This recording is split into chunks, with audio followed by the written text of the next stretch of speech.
sou a Cíntia Uffi da Mix People e hoje estou aqui com uma amiga querida, que ela é uma consultora empresarial imersa nesse mercado global.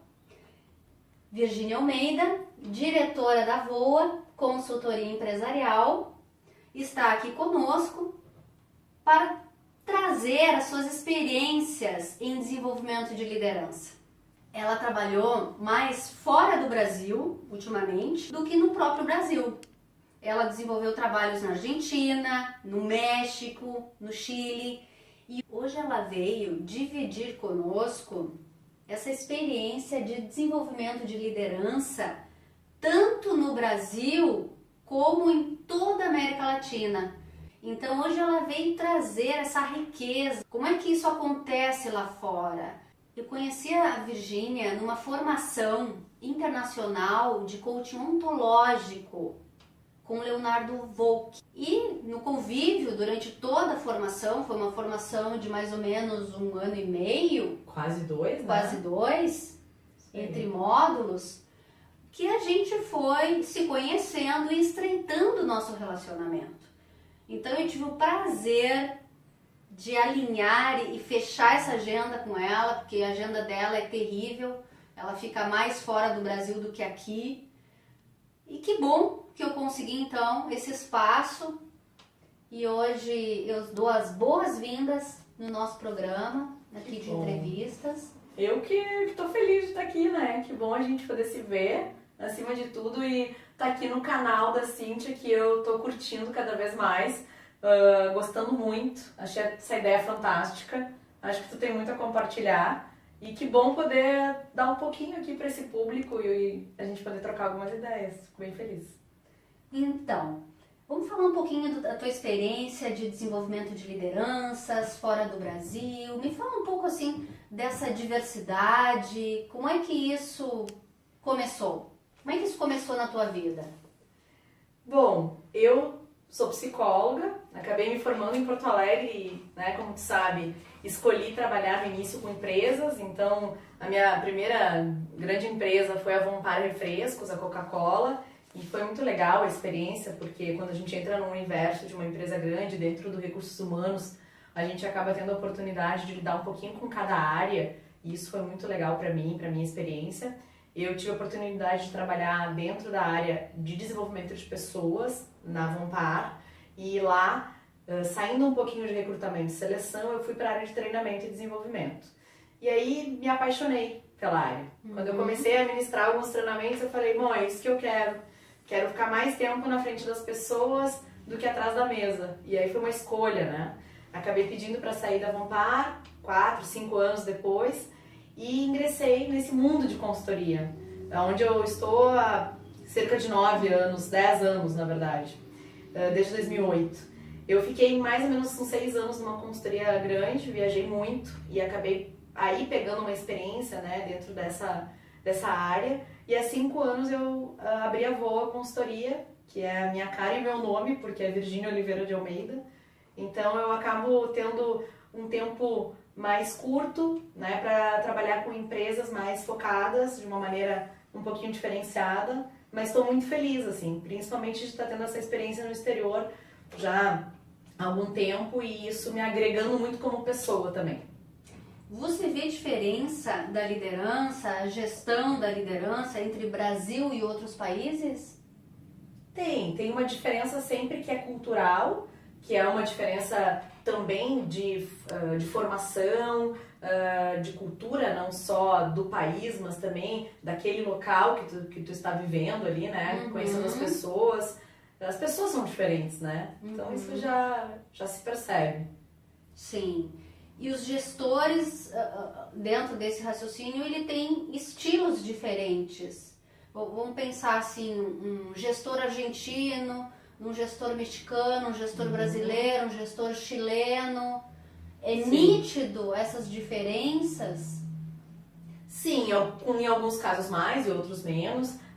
Hoje a gente trabalha num mundo, né, globalizado, se a gente falar assim, em termos de empresas, onde existem empresas que elas têm muitos líderes que viajam, né, o mundo, eles trocam muito também de unidades, trabalham um pouquinho em cada país. e acabam se aculturando também. Então, assim, se a gente for falar de diferenças de estilo de liderança, existem diferenças de raízes culturais, né? Então, assim, um líder argentino é um líder um pouco mais sério, mas muito dedicado, muito operacional dentro do processo estratégico. Um líder brasileiro é um líder que tem uma facilidade um pouco mais emocional, um pouco mais de lidar com as pessoas no sentido de comunicar melhor, de se integrar mais. Então, tudo depende também de como é a pessoa, né? Como é que é o seu mindset, o seu modelo mental, tudo isso também interfere. Será que a gente não poderia pensar assim que é uma mescla entre o seu estilo pessoal, o seu perfil comportamental, alinhado com a sua cultura local, com as suas crenças regionais e vivenciais e que... Perfeito. Tem muito a ver justamente com essa mescla. Isso eu percebo. Para você, o que difere empresas globais das empresas nacionais? Acho que a grande diferença está na visão, né, que essa empresa global tem enquanto a unir, né, as forças em de diferentes aspectos. Por exemplo, quando a gente fala de uma empresa que ela é americana, por exemplo, né, e ela está já instalada em vários países como a América Latina, alguns dos que tu falaste são os que eu atuo, mas tem outros, né? Essa é uma empresa que está lá fora, vem dos Estados Unidos, está na América Latina, está às vezes na Europa, e é uma empresa que acaba precisando de líderes que tenham uma visão mais geral, mais global de mundo, de negócios.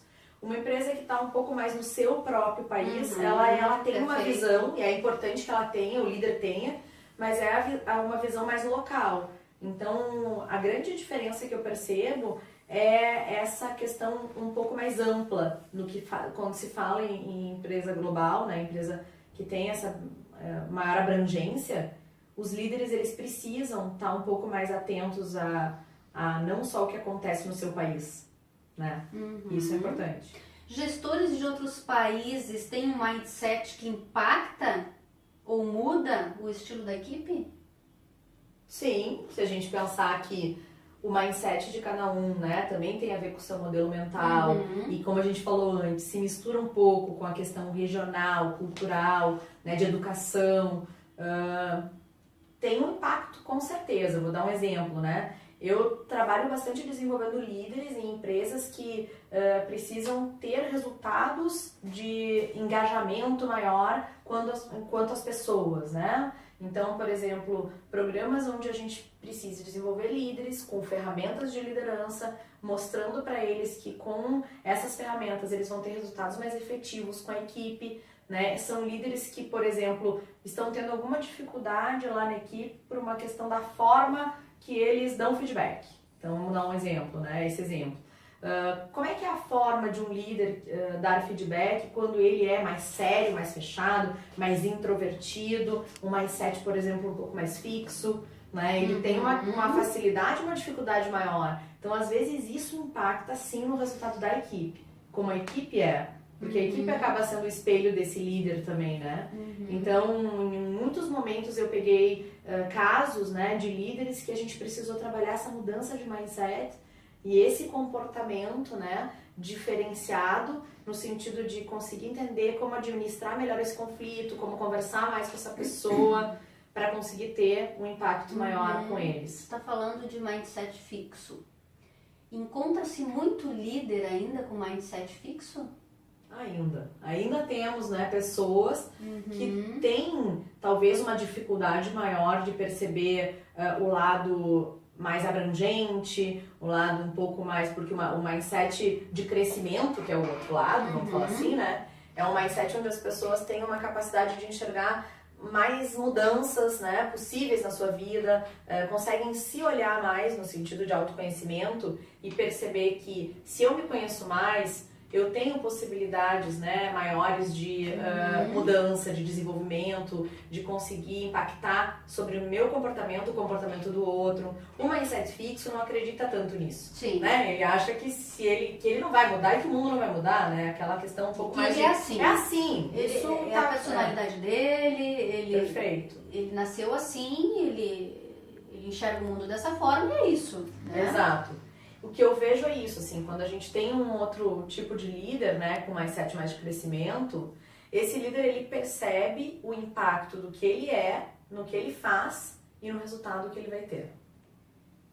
Tu percebe espaço nas empresas para líderes ainda com mindset fixo? Eu percebo que as empresas estão cada vez mais preparando os líderes para não serem só gestores, e sim líderes. Porque a gente está aqui falando de líder, né? Mas o que é ser líder? Tem uma grande diferença em ser um gestor e ser um líder. O gestor, ele é necessário para o negócio, porque ele faz a gestão do processo. Ele é responsável por toda a parte de desenvolvimento processual, estratégico, enfim. Porém, hoje as empresas estão precisando mais do que somente gestores, que era algo que se falava muito há pouco tempo atrás, já que está tudo mudando tão rápido. Sim. As empresas estão precisando também de líderes de pessoas.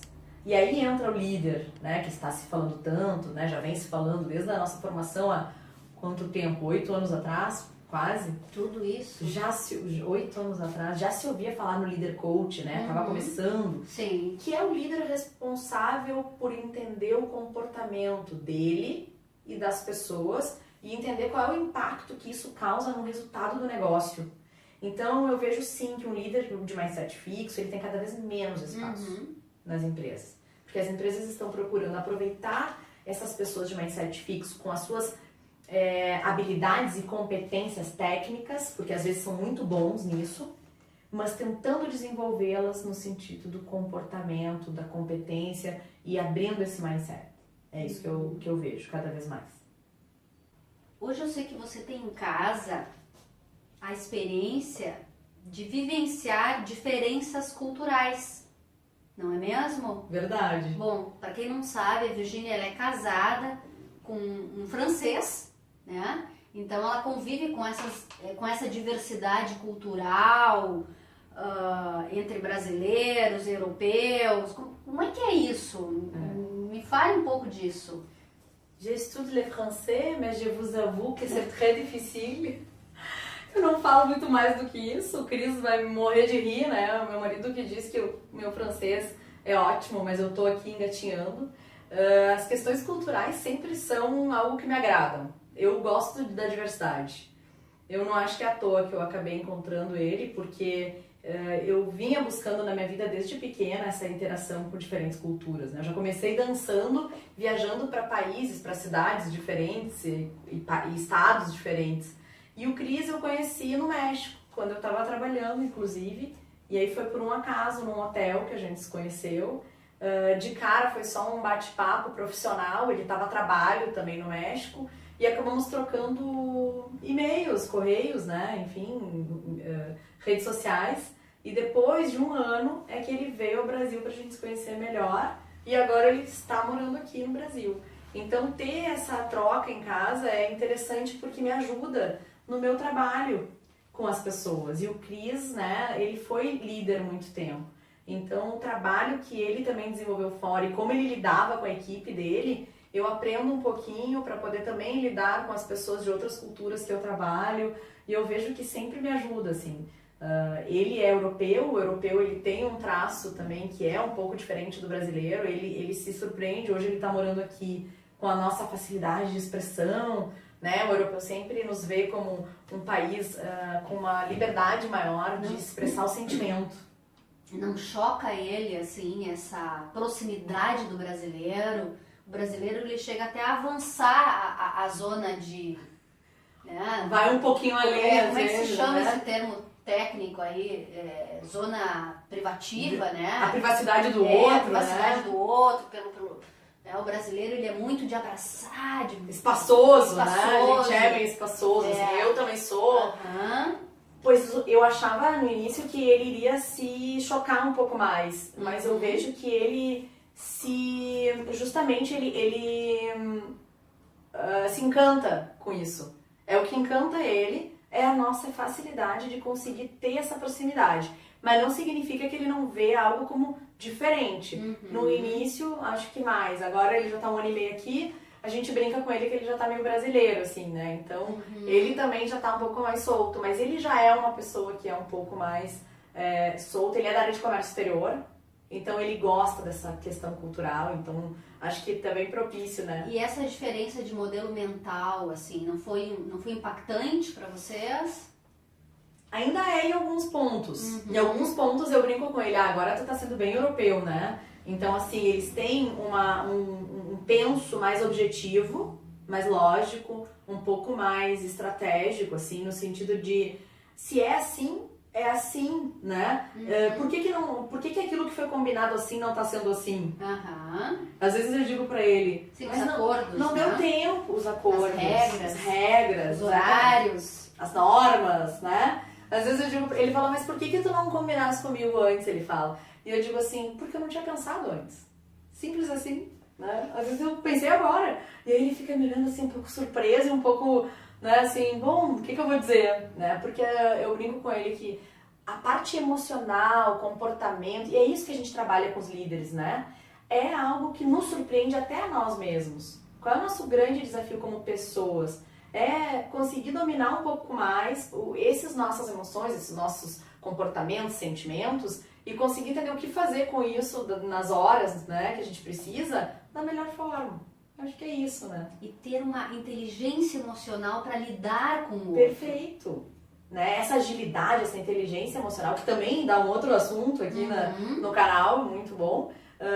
Ele tem sido o grande ponto de questionamento das pessoas, dos líderes nas empresas, dos programas hoje.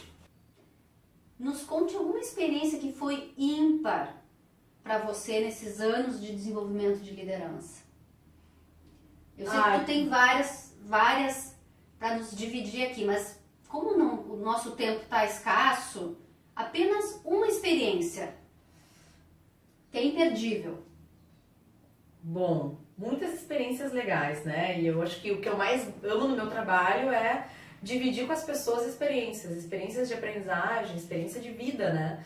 E eu sou realmente muito forte pra mim, assim, eu sou muito preocupada em o quanto as pessoas saem daquele momento com algo pra levar pra vida delas. Mas se a gente falar, assim, de uma dessas experiências do exterior, assim, pra mim foi muito marcante, eu gosto muito dessa divisão de culturas, né? Então eu procuro aproveitar quando eu tô fora para conhecer um pouquinho melhor a culinária, qual a alimentação que eles têm, o que eles fazem. Então, assim, eu passo lista para me dizerem lá na sala, né, no grupo, qual é o restaurante que vocês me indicam, qual é a bebida, a comida, o que vocês fazem. Então, assim, tem muitas coisas que eu já tive de experiência boa por conta disso.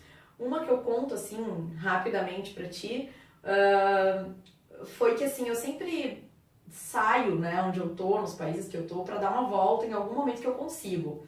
E teve um dia que eu marquei de dar uma volta num final de semana, né, com uma pessoa do RH até da empresa, e a gente acabou indo numa loja. E nessa loja eu conheci uma vendedora, era dona da loja, que me ofereceu uma blusa que não tinha o meu número. E ela me disse, não, mas eu levo no hotel pra ti. E eu disse, não, mas não precisa. E ela me disse, faço questão, foi no México isso, os mexicanos são muito queridos. E aí ela foi até o hotel me levar a blusa e acabou me convidando, tu não queres ir tomar algo comigo, com minhas amigas que estamos indo agora num restaurante? E eu fiquei um pouco assim, no momento receosa, né, sabendo, será que ela não tá convidando por educação, né? Mas passou 5 minutos e eu já fui, porque eu gosto mesmo de conhecer gente. E um dos meus focos na minha vida é conhecer gente diferente.